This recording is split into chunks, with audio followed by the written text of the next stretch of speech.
Today we're going to break down how a single American company, Cheniere Energy, somehow ended up right at the center of global power, politics, and the entire future of energy.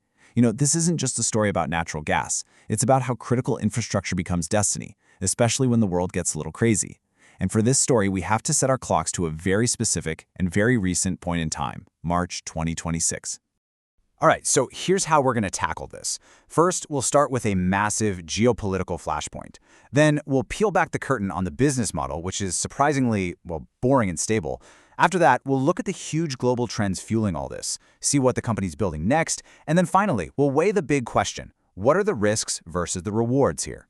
So I want you to imagine this. You wake up, you check the news, and it's March 19th, 2026. Tensions that have been simmering for months in the Persian Gulf have just absolutely boiled over. The headlines are grim, and the target is one of the most important energy choke points on the entire planet. That target is Ras Laffan in Qatar. Now, to get why this is such a big deal, you have to understand what this place is. It is not just some industrial park.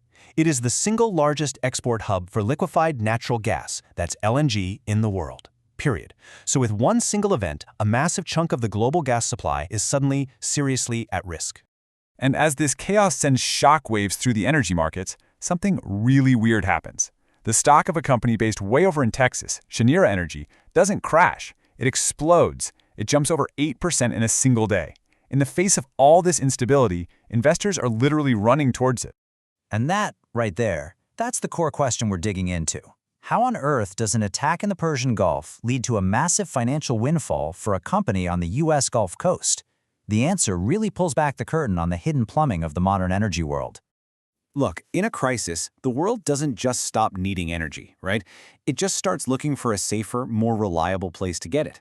So when Qatar is suddenly seen as a huge risk, buyers all over Europe and Asia immediately start scrambling for an alternative. And what's the biggest, most reliable alternative on the planet? The United States. And who's the biggest exporter in the U.S.? You guessed it, Cheniere. They become, for all intents and purposes, the world's energy insurance policy. So let's look at how this actually works. You'd think a company at the heart of the super volatile energy market would have a volatile business, right? But here's the crazy part. Cheniere isn't really an energy producer, not in the classic sense. It's much more like a utility company, or maybe a better way to think about it is a toll road for gas. And the secret sauce is this special kind of contract called take or pay. It's actually pretty simple. Countries and giant companies sign these 20-year contracts with Cheniere to reserve a spot at their facilities. They pay a fixed fee for that reservation, kind of like a membership. Now here's the kicker. Whether they actually show up and take the gas or not, Cheniere gets paid. It's like paying for a highway toll pass every single month, whether you actually drive on that road or just let your car sit in the garage. So this is the key difference you have to get. A normal energy producer is on this wild roller coaster of commodity prices. Their profits boom and bust right along with the price of oil or gas. But Cheniere?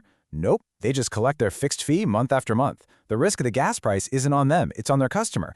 They've basically built a fortress around their business to protect it from the very volatility that defines the rest of the energy world. And this isn't just a small part of their business. We're talking almost all of it. Over 90% of their gigantic export capacity is locked in with these 20-year-plus contracts. This gives them this unbelievable ability to see their revenue for decades into the future. It makes them a predictable, cash flow-generating machine in a totally unpredictable world.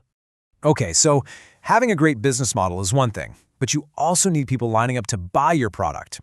And this is where it gets really interesting, because Cheniere is riding not one, not two, but three historic global megatrends that are all crashing together at the same time, creating this absolute tidal wave of demand.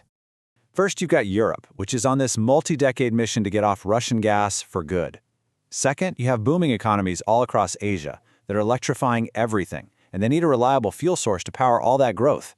And third, and this is the new one, the AI revolution is creating this shocking new demand for power. We're talking about power-hungry data centers that need insane amounts of reliable electricity, which is very often generated by, you guessed it, natural gas. And when you actually put these events on a timeline, the picture becomes crystal clear. The 2022 invasion of Ukraine kicked off that huge structural shift in Europe. Then the AI boom in 2024 added this whole new layer of demand. And now in 2026, geopolitical crises are like pouring gasoline on the fire, pushing more and more customers to lock in safe, long-term supply from the US. So with demand pretty much locked in for decades, what does the company do? How do they capitalize? Well, they are not standing still. Cheniere has a very clear, very concrete blueprint for expansion, and it's designed to turn them from just an energy giant into a global behemoth. And this growth isn't just some fantasy on a PowerPoint slide, it's literally happening as we speak. New production units, they call them trains, at their Corpus Christi facility are already under construction and they'll be turning on over the next year or so, adding immediate cash flow. And beyond that, a monster expansion at their main Sabine Pass facility is in the works, putting them on a path to nearly double their capacity. All of this work, all of this building, it's all pointing toward one single, really ambitious number. The company's goal is that once these expansions are all done, they want to be generating around $30 per share in annual distributable cash flow. So what in the world is distributable cash flow? Okay, forget the finance jargon. Just think of it as the pile of cash that's left over after running the business, money that can be given straight back to shareholders through dividends and stock buybacks. A target of $30 per share is, well, it's enormous. It represents a massive amount of cash just flowing back to investors year after year after year. Okay, so we've got a stable business, we've got soaring demand, and we've got a clear plan for growth. I mean, it sounds like a perfect story, doesn't it? But every investment, every story has two sides. So now we've got to look at the core debate, the bull case versus the bear case for Cheniere. So the bull case is pretty straightforward. The crisis in Qatar just speeds everything up, the new projects get built without a hitch, and the stock gets recognized for what it is, a cash machine, and it potentially rises up into that $325 to $360 range. The bear case? Well, what if the crisis just fizzles out? The geopolitical fear premium vanishes, and maybe politics here in the US slows down future growth. In that world, the stock could fall back. And, these are not just theoretical risks. A quick de-escalation in the Gulf could absolutely wipe out those recent stock gains. A new political administration in the US could hit pause on new export permits. And of course, anytime you're building multi-billion-dollar facilities, there's always the risk of delays and cost overruns. These are the things you've got to watch. But even with all of those risks, the final verdict from our source material is really powerful. It calls Cheniere the most strategically positioned energy infrastructure company in America, driven by a long-term trend that is, and I quote, irrefutable. The court argument is that the foundation of the company is just so strong, it can probably withstand whatever political or market cycles get thrown at it.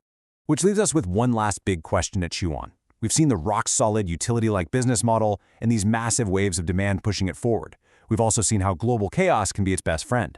So is Cheniere truly the world's most critical toll booth on the road to our energy future? Or is it just a temporary winner in an endlessly volatile world? The next few years are going to be fascinating to watch.